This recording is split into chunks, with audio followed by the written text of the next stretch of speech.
पश्चिम बंगाल के बेलडांगा इलाके में सोमवार को एक दर्दनाक सड़क हादसे में गर्भवती महिला और उसके पति की मौत हो गई है। आपको बता दें कि घटना माहुला क्षेत्र में उस वक्त घटी जब एक तेज रफ्तार डंपर ने सिग्नल पर खड़ी एक बाइक को पीछे से जोरदार टक्कर मार दी। स्थानीय सूत्रों के मुताबिक बाइक पर 2 लोग सवार थे, चालक और उसके पीछे बैठी गर्भवती पत्नी। प्रत्यक्षदर्शियों के अनुसार बाइक सड़क किनारे सिग्नल पर रुकी हुई थी, तभी तेज गति से आ रहे डंपर ने अनियंत्रित होकर बाइक में टक्कर मार दी। टक्कर इतनी जोरदार थी कि दोनों की मौके पर ही मौत हो गई। बता दें कि दुर्घटना के बाद मौके पर अफरा तफरी मच गई। स्थानीय लोगों ने तुरंत पुलिस को सूचना दी और पुलिस ने मौके पर पहुंचकर शवों को कब्जे में लेकर पोस्टमार्टम के लिए भेजा और डंपर चालक की तलाश शुरू कर दी है। वहीं इस दर्दनाक हादसे के बाद इलाके में शोक की लहर दौड़ गई। साथ ही स्थानीय लोग प्रशासन से दुर्घटना स्थल पर ट्रैफिक व्यवस्था सख्त करने की मांग कर रहे हैं ताकि भविष्य में इस तरह की घटनाएं टाली जा सके।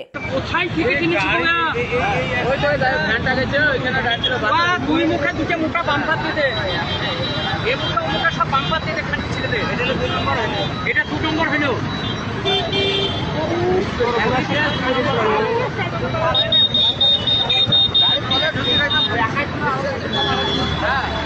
আরো থাকলে তো আরো মেরে দিত।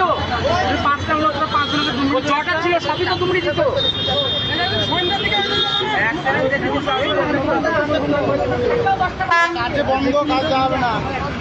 Bureau report PVTV news.